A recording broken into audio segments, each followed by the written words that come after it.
If everyone would mosey on to your seats and turn your cell phones off, that would be just lovely.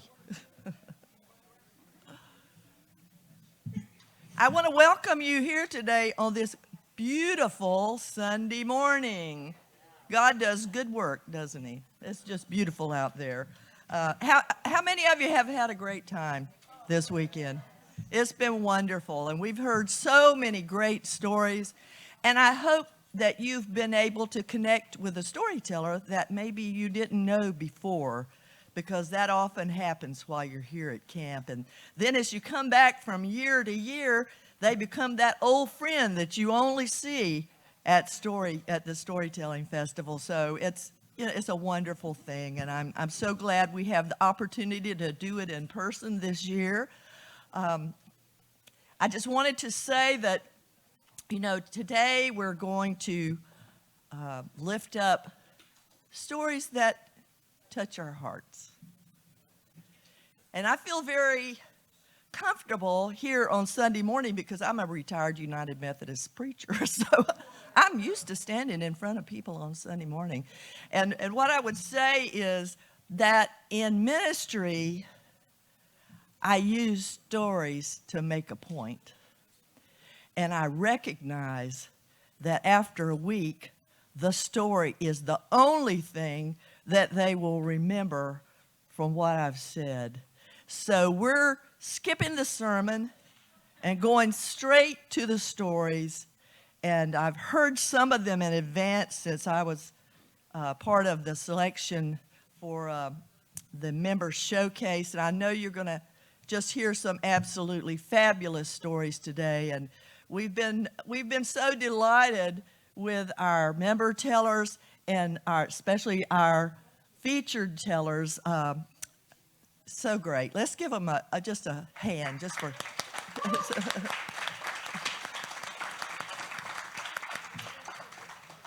Do take note, however, that Jessica and Robin have dressed as twins today. They have become so attached while they were here, they had to dress exactly alike. So on a more somber note, I just want to take a moment to make some announcements and then to talk about something more serious. If you have not bought what you wanted at the Story Store, just know that they're going to be closing up soon. It will not be open as you leave. So there's that. And also, we have lost some dear storytelling friends this year. Some dear people that many of us have known since the first camp in Lake Moon. And it's just hard to even think that they and their stories will not be around anymore. But I wanted to just read their names in honor of each of these people. Carolyn Rusty Abdallah,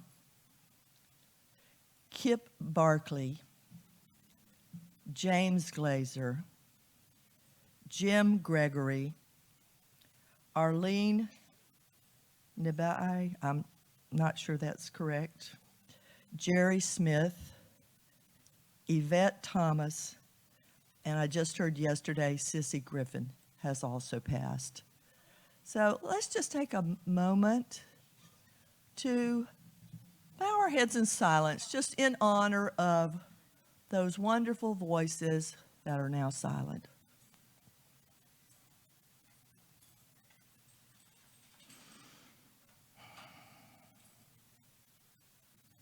We will miss you. We will miss you. And now to the fun part. We have got some wonderful tellers today. We're going to start out with our member showcase tellers who were selected. If you don't know what this process is, they send in videotapes, and I and some others look at the videotapes, and we try to pick the ones that we think will be most entertaining for you. And the three we have today just have wonderful stories to share, and I know that you will enjoy them. And so at this time, we're going to call up our first member showcase winner, Janelle Bim. Is that how? Yes.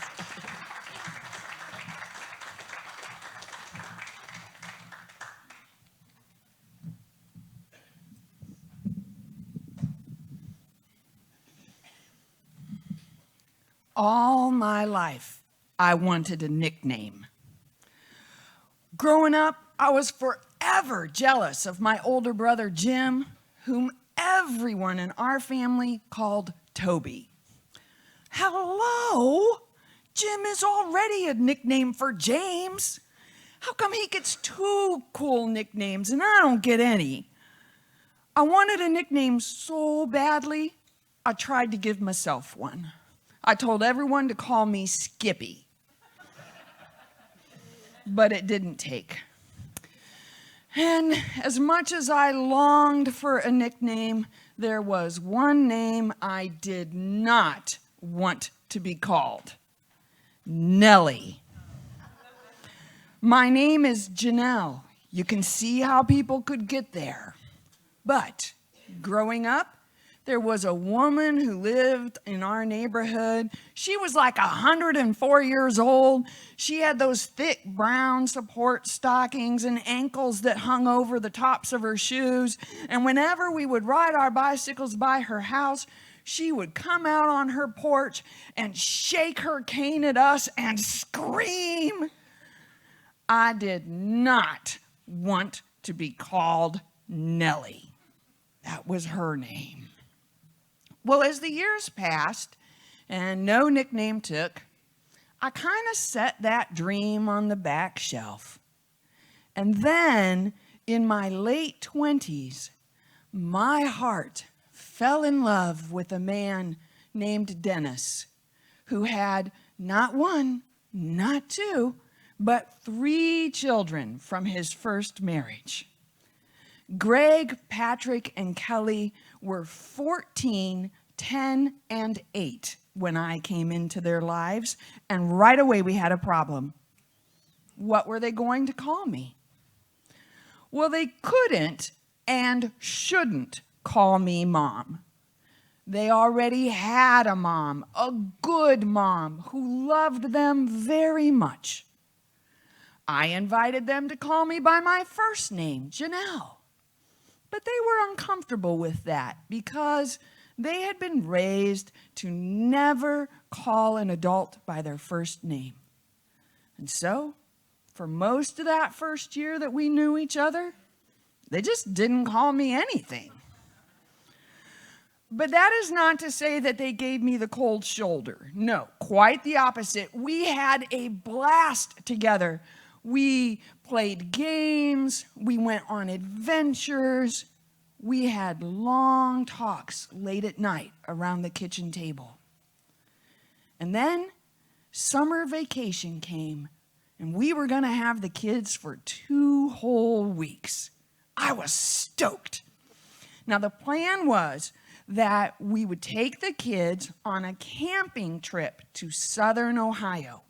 And while we were there, we would take them to see the outdoor drama Tecumseh. Now, if you've never been, you have to go. Tecumseh is a beautiful professional theater production that tells the story of the original people of Ohio and their famous leader Tecumseh. And it is performed in a beautiful outdoor amphitheater that holds 1,500 people. Well, it was time for vacation, and we picked the kids up at their mom's house. We went down to southern Ohio. We set our tent up and made our campsite at a campground not too far from the theater. And when we had finished, we piled everybody in the Chevy Suburban and drove the few miles over to the theater for the show. We had perfect seats, smack dab in the middle, third row from the front. I used the time before the show began to give the kids the talk. Not that talk. This was the, we are not at home watching TV, we are at live theater talk. We will not get up and go to the bathroom during the performance. We will do that at intermission, whether you have to or not. If you have any questions, hold them until after the performance, and we'll talk about them later. No talking. We will do nothing to disturb the people around us or to disrupt the actors on stage. This is live theater, people. Do you understand?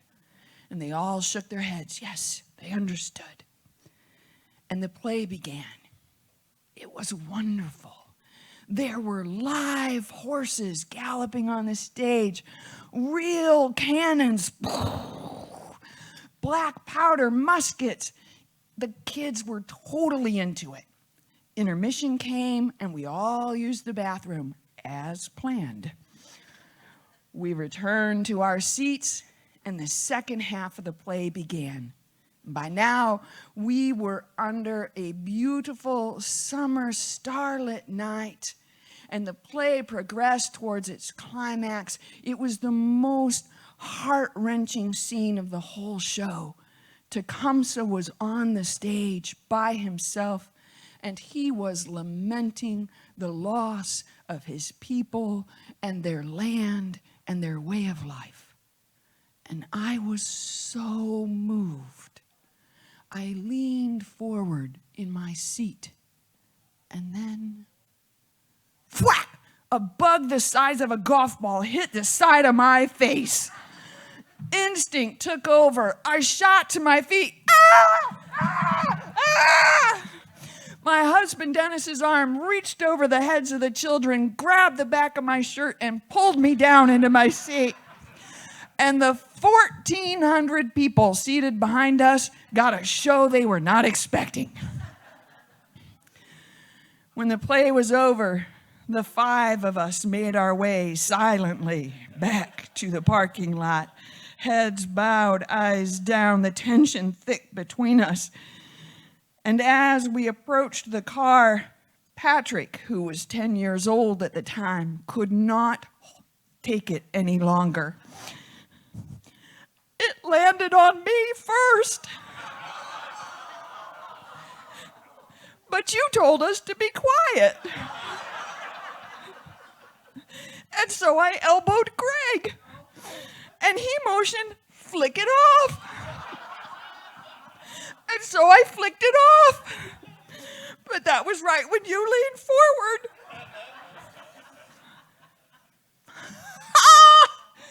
I exploded into laughter. The kids joined in with me. Even Dennis chuckled a bit. And as we were snorting and guffawing and gasping for air in the parking lot, Greg, who was 14, said, well, that was a truly Nelly moment. What did he just call me? Had I ever told the kids how much I hate the name Nelly? I don't think so. Is he trying to be mean? Doesn't seem like it. So I decided to just ride this wave of laughter, and I'd sort this whole Nelly thing out another time. Well, I didn't have to wait long. The next day at the campground, I offered to take the kids swimming. Little peace offering for Dennis. And the 4 of us went to the pool, and we were playing, having a good time. Marco Polo, Marco Polo. And our fun and games attracted the participation of some stray children. They joined in, and after a while, one of these stray little boys turned to Greg and said, "Is that your mom?"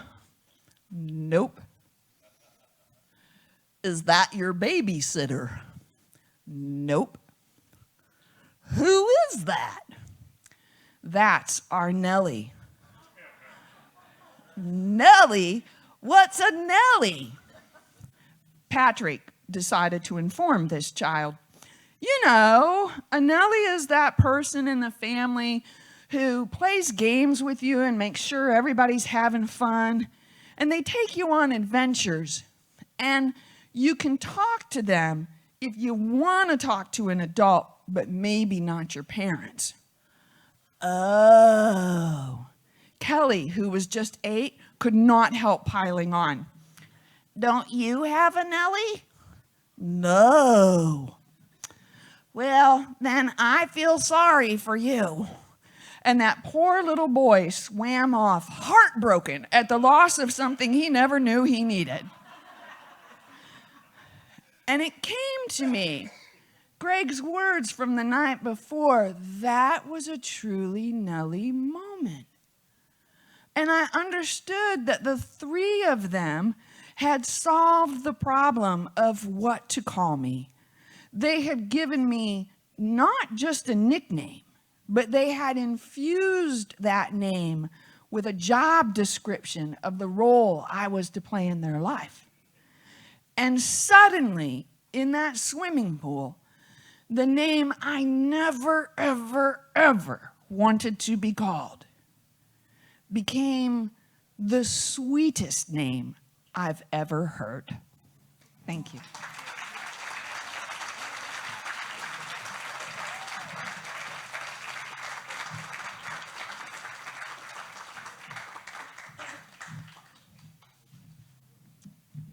No wicked stepmothers on this stage. Yet. When I first heard that story, it just almost made me cry. It was so sweet. I just absolutely loved it. But anyway, I just wanted to say, you know, as a pastor and using stories like that, you know, people just, it can target just the very thing you want people to understand without saying it bluntly.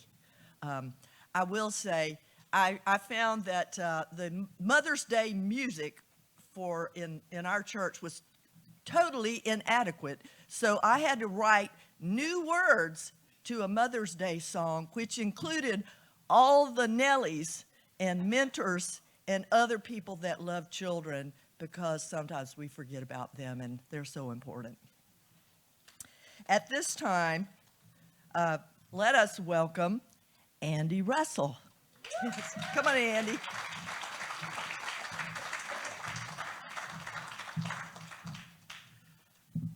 It is so good to spend some time with you this morning.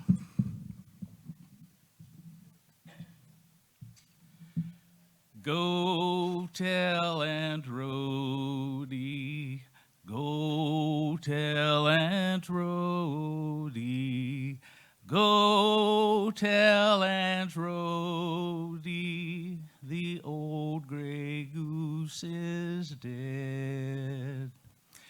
Go Tell Aunt Rhody is the earliest lullaby I can remember my mother singing to me. She knew all of the verses, so of course I know them too. My mom's biological mom died from complications of childbirth. She was raised by an aunt and uncle whose own children were already grown by the time my mom came along. Growing up, my mother spent a great deal of time in meaningful conversation with her dolls and various animals around the farm. I'd have to say my father had a greater influence on my musical development than my mother, but they both influenced me in different ways. My mother is the reason that I know all of the traditional Methodist hymns. My father is the reason I knew more Eddie Arnold songs than anyone else in my 3rd grade class.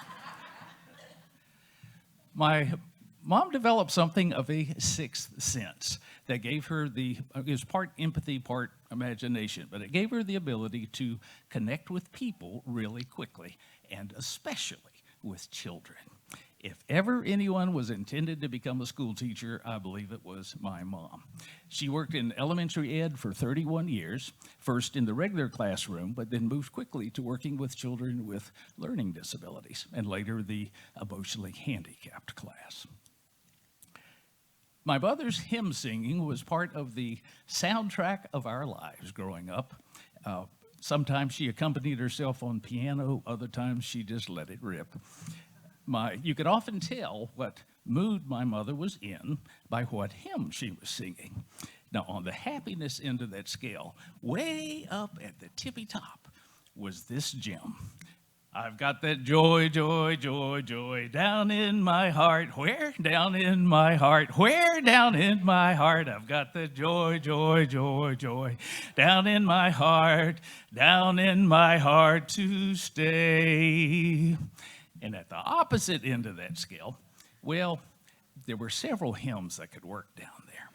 But what they had in common, they were always accompanied by piano chords being pounded really loudly. And that was a clue for my brother and me that we might want to give her some space. I had a dear friend who went into elementary ed and was having a hard time of it, mostly with the classroom management part. And she went to visit my mother and told her about the behaviors she was seeing. And my mom listened, and then she leaned forward and said, "Some children are harder to love than others." And my friend laughed and agreed and asked my mom if she had any tips or tricks. And my mom smiled and repeated, "Some children are harder to love than others." Because you see, my mom approached teaching the same way she approached a lot of things in her life. She believed that no matter how challenged or damaged or peculiar any child might be, if she could only find a way to truly love them, that child would respond and learning would follow. My mom used hymn singing as a way of dealing with the twists and turns of life. Some years back, my parents moved into a retirement home in North Carolina. It's about 10 hours away from where I live in Florida, but my brother and other family lived there. And I was up visiting my mom. We were back in her room. She was transitioning from her walker to her recliner. And she overshot a little bit and sat down on the arm of her recliner. And from across the room, I watch as she does this kind of half roll, half fall onto the floor. And she lands flat on her back and bangs her head loudly on the closet door. And I said, "Are you all right?" And there was a pause. And then I heard, 1, 2, 3, the devil's after me. 4, 5, 6, now he's throwing bricks. 7, 8, 9, he misses every time. Hallelujah, hallelujah, amen. And for the record, my mother was not harmed in that fall. Then last summer, there was a change in my mom. I had been up visiting for a week, but I did not pick up on the major change until after I got back home to Florida. And that was, she could no longer use her telephone. Up to that time, I had been able to call her 2 or 3 times a week. And if she didn't answer, then she would call me back. But now it was like using the phone was just a little more than she could manage. It was weird. I knew my mom was fine. I had family there. I just couldn't quite get her on the telephone. And then my mom died suddenly, and I am still struck by how much it feels like that last period in my mom's life. I know my mother is just fine. I have family there. I just can't quite get her on the telephone. But here's the kicker. I could feel my mother's love just as strongly on the day after she died as I could on the day before. And to this day, that is my mother's gift to me.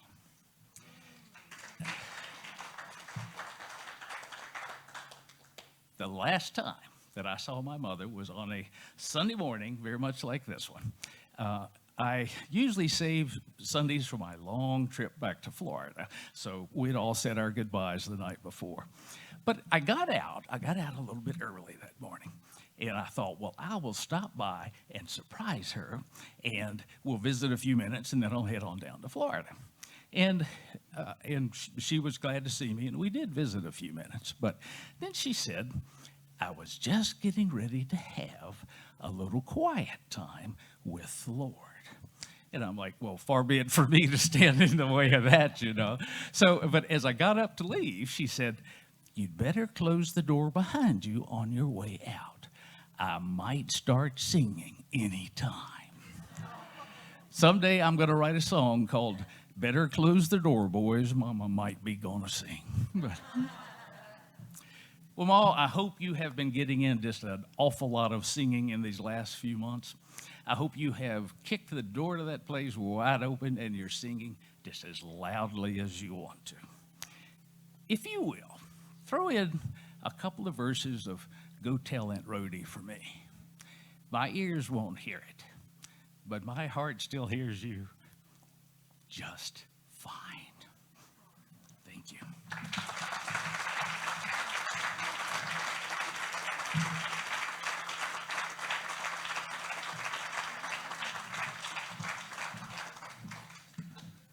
What a blessing to have a mama like that.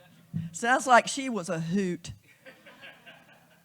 I've got one like that too. She's a crazy, wild 93-year-old diva. So you never know what's going to happen. Our next teller is Natalie Jones. So please welcome her to the stage.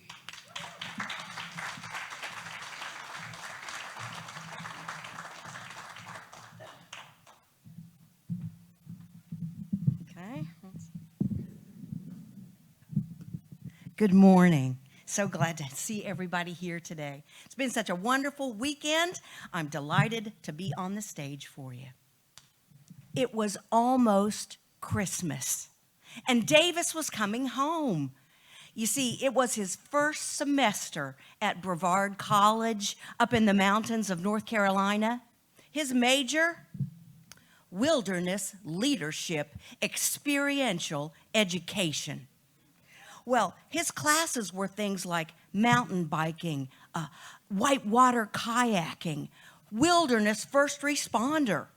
His classrooms were places like Lake Lure, Chimney Rock, the Pisgah Forest. Because of all those outdoor classes, he never came home on the weekends, so we were excited to spend time with him. But when he got home, he did not seem to share our enthusiasm. He was irritable, and he kept to himself. And one morning, all I said was, "Can I do some laundry for you?" And he nearly bit my head off. I said, "Davis, what's the matter?" And he came out of his room, and he came downstairs into the kitchen, and he said, "Mom, I have something to tell you." And I pulled out a bar stool, and I sat down, and I held on, because I knew this was important. "Mom, I'm gay." And I tried to freeze my face in a pleasant expression, because I didn't quite have any words, but I know how badly this talk could go. Now, my defense mechanism has always been humor, so I thought, maybe you're just gluten intolerant? But then all thoughts fled from me because my body was filled with an icy cold fear. My child, the one that I wanted to go unencumbered into the world, was now facing a road filled with obstacles and hate. I jumped up and I wrapped my arms around him and I said, "Davis, you know I'll always love you." Well, he headed back upstairs, but our house was a big open floor plan. He didn't go back in his room. He stayed there in the loft, and I was down there in the kitchen. It was the perfect place for this conversation. Questions were asked and answered. The humor came back. I said, "Davis, Was it those light-up Teletubby sneakers I bought you in preschool? Or was it that Natalie Cole Christmas CD that you listen to every night before bed? And he laughed too. But he said, Mom, I'm not stereotypical. Well, just then his sister got home. She already knew. They've always been very close. But the three of us put our heads together to figure out how to tell Dad. Now, don't get me wrong. My husband, Chris, he's a wonderful man, a wonderful father and husband, but he's a big guy, drives a pickup truck, and his hobbies are chopping wood and listening to outlaw country. And Davis's news, well, it wasn't a surprise to me. But once I had brought it up to Chris when he was in high school, and Chris just shut me down. No, Davis is not gay. Well, the three of us decided not to put the burden on the holiday. We would tell Chris after Davis went back to school. And we had a wonderful holiday. Well, after Davis had been back to school for a week, my daughter Caroline made plans to go out with her friends on a Friday night. And after supper, I said, Chris, I have something to tell you. And it may be one of the hardest things I've ever had to say. While he was home, Davis told me he was gay. And Chris didn't say a word. He stood up. He got his phone. He called his son and told him how much he loved him. The three of us definitely underestimated that man. But in typical Chris fashion, he just let that go. Well, now that the news was out, it was time to start telling everybody else. We let Davis take the lead because it was his news to share, but I was really worried about doors closing prematurely. So I said, Davis, do you feel the need to carry the flag on this issue? He said, not right now. And I said, well, you might want to take a page from your mother's book. I live in rural Northwest Georgia. I said, Davis, some of my good friends don't even know I'm a Democrat. Well, Davis started telling the people he trusted. He called my two sisters right away. Democrats run in the family. And pretty soon, he let us know it was time for us to tell our friends. Well, we have a small group of close friends. We are Scout parents. Davis and almost every other little boy that started out in his Cub Scout troop are now Eagle Scouts. So when we got together to tell all of our friends, they just stared at us like, who don't know that? We have Facebook too, and how long have our kids been friends? I think it was Davis's scoutmaster who said it best. Davis will always just be Davis. Well, everybody seemed to be taking it well. Well, except me. It just wasn't settling as easily as I thought it should. And I couldn't understand why. I'm the most liberal person I know, and I was taught to be tolerant. When I was 15, my mother came in and sat on the foot of my bed. She taught at the high school, and she said, honey, you might hear some talk today about your friend Paige's brother, Mark. He's announced that he's gay, homosexual, and a lot of people aren't going to like that, but you know what a fine young man Mark is and how much his family loves him. Why couldn't I accept this? And then I read a book, a novel by Jodi Picoult. It was called Sing Me Home. Well, in the story, after a devastating divorce, a woman from a traditional marriage falls in love with another woman. And she says to her new partner, "Why can't my mother accept this?" And her partner says, "Give her time. She's grieving." And I knew that was it. I was grieving. I had suffered a loss. Not the loss of my son. No, he was the same wonderful child he'd always been. I had lost my script. You know, the one that I wrote in my head every day since the day he was born? That one that said how his life was going to be? Somewhere along the way, I hadn't noticed Davis had picked up the pen. You see, he excelled at Brevard. And in the summer, he worked at camps teaching kids all of the outdoor skills he was learning. After he graduated, he moved to New Zealand and worked for a time as a kayak guide.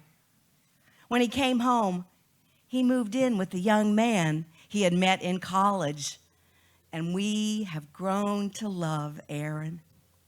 He got his master's in outdoor recreation at the University of Georgia. He got a job with REI, the outdoor company. He and Aaron have bought their first house, and now they are planning a destination wedding at Pecos National Park in New Mexico in September. I think I can let my script go. It looks like Davis has got this. But I got to stop. Give myself and my husband a little pat on the back. You see, we raised a child with the courage to be all that he could be. And we raised the child who trusted us enough to let us go on the journey.